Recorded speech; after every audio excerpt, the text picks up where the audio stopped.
Welcome to Epigenetics Unleashed, maximizing your genetic potential. This is episode 1 of the vidcast series. Basically, I want to introduce you to epigenetics and its life-changing potential, and as well as a little bit about why we've decided to go this direction in order to get amazing results for our clients. And to start that, essentially, I've been a coach for over 14 years now. I was a PT and then did PT on the side of another job I had to get. And then I did group coaching, boot camp in the park. That started to be really successful. So I got my sister involved in our business, Think Fit. So we're based in Western Sydney. 6 years since we started that. We're now 5 years into owning a gym and functioning out of Minchinbury in Western Sydney.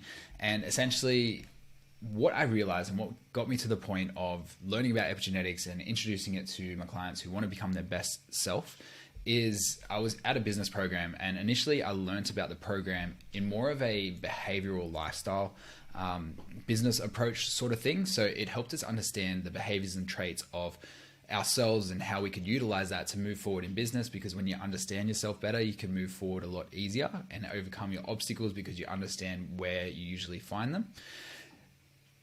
I looked at this approach and I was like, been training people for 14 years, and I noticed that when we did things for certain people, we couldn't replicate the process. We weren't seeing the same results across the board.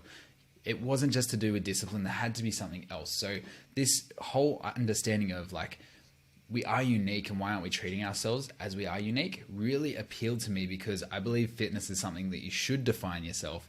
And now understanding that, I had this inherent understanding that yes, everyone's fitness does need to be different because we're all capable of different things. You look at people's different body shapes and you just know they're going to be better at certain things.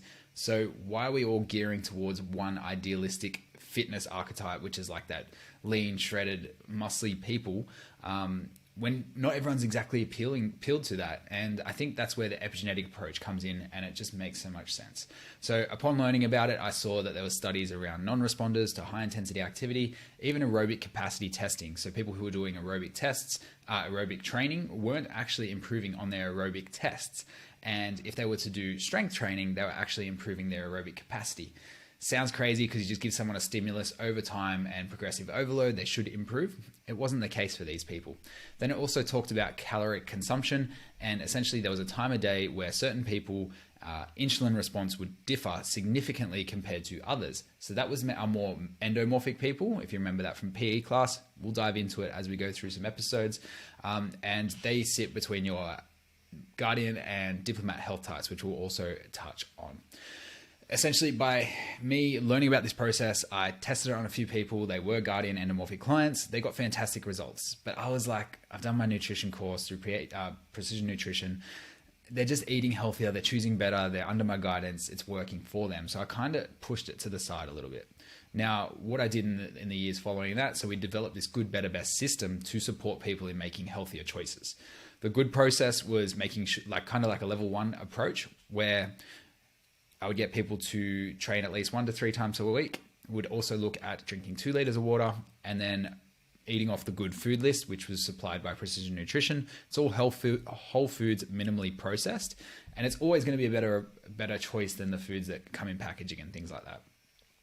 Doing that approach, it just helped people understand, okay, you're going to put good effort in, so level 1 sort of effort, and you're going to expect good outcomes. You're going to feel pretty good. But what can happen when you're good? You can fall back to average pretty easy, but you are better than average. So average is generally, overweight these days and even sick and just not mentally clear. So we want to move along that continuum. Then we have better. So either you can start good on a foundational level or use it as something to fall back to.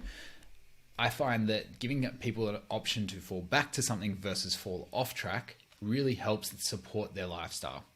Then when we look at better, so better is all about aiming to be that 1% better every day. It's a little bit cliche, but it's also a great approach for people to think about progress over perfection. With that, what we suggested was we're dialing in the food a little bit. We're looking at that good food list, and we call it a better food list because we're going to aim to eat portions in relation to the person's output. So male, female to start, and then when we learn how active they are, we can increase the portions based on the individual and the results they're seeing through their body.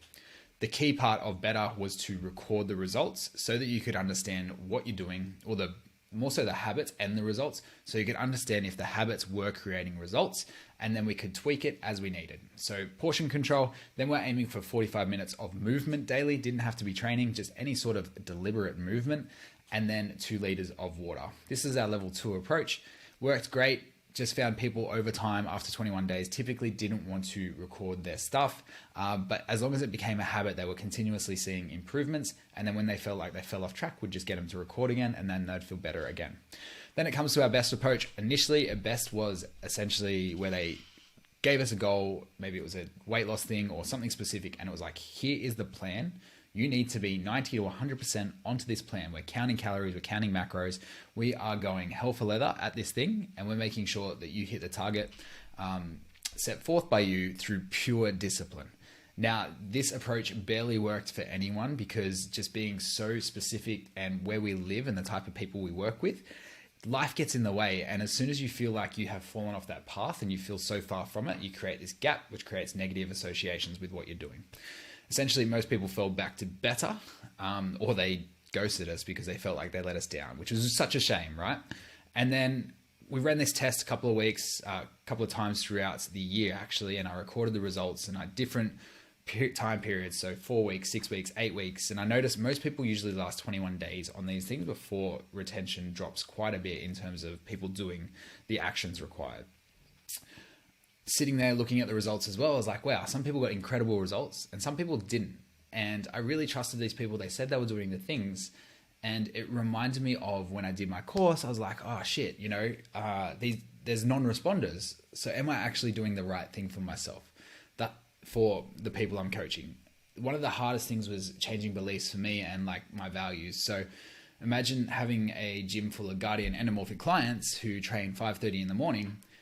1, it's not the best for them. And then 2, as a business, it's kind of like you could ruin your business by saying you need to train in the afternoon to get results when they can't actually make it. So I had to make a decision. I decided to go with it. I really wanted to change these people's lives. And essentially by doing so, we saw incredible results. So I just wanted to share that with you to understand a bit of the journey I've been on to move towards this and now implement it. And we've coached over 60 people now in this process. So I'm super keen to continue to share it. And I really do believe it's the best foundation to move forward when you're looking to coach someone. If I didn't touch on it, epigenetics base is essentially the study of when your genes switch on based on the environmental factors. So anything like nutrition, stress, exercise, they act as the on or off switch, and that's where you will see a gene respond a certain way. Now, to understand this completely, it would be so hard. It would take 20 decades of years of learning genetics. PH360 leverages an AI system that helps you understand the individual based on musculoskeletal ratios and certain genetic questions, as well as health questions to understand where their health is right now.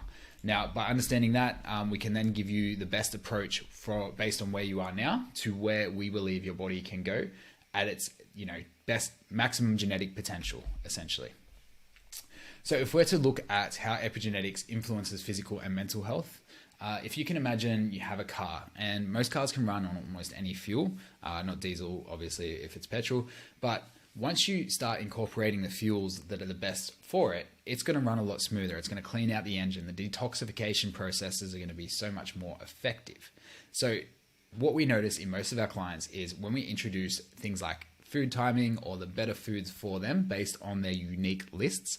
And yes, it is unique. I thought it was a bit of a lie, but then I watched people transform and the food list within the system changed. It really clarified or solidified to me that this approach was truly unique, because we're not just focusing on one approach based on this is where you need to go in calories and macros. It's like, hey, your body's at this health point. We need to continue to move it to its best health point.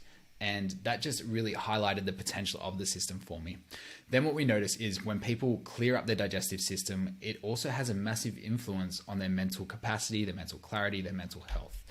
Through that, by improving these things, everyone's just saying, look, I can't believe I have so much more energy, I have so much more focus, and I'm able to stick to these processes so much easier because I don't feel like it's depressing or sad or like running me down. Whereas if I were just to look at one person in particular, or one health type, they were trying to be the opposite side of the circle, which you'll see soon. They're more like activator, and that's where most of the fitness industry tends to educate people to move towards, 6 meals a day, break the fast in the morning, we need to have so much protein. But these people in the Guardian health type, they have a longer digestive system. It's more effective. So what's happening to them is they're taking more nutrients from any sorts of food. By implementing more of a plant-based approach when they're when they're in the further negative side of their health status, what we can see is the liver and the digestive system gets this opportunity to detoxify itself. And then when the body is in less stress because there's less toxins in the body, then we're actually seeing these tangible results occur because they're able to flush their system more effectively. The other example of that, to just touch on a different side of the circle. So I had an ectomorphic client, a sensor, which we'll learn about in the future.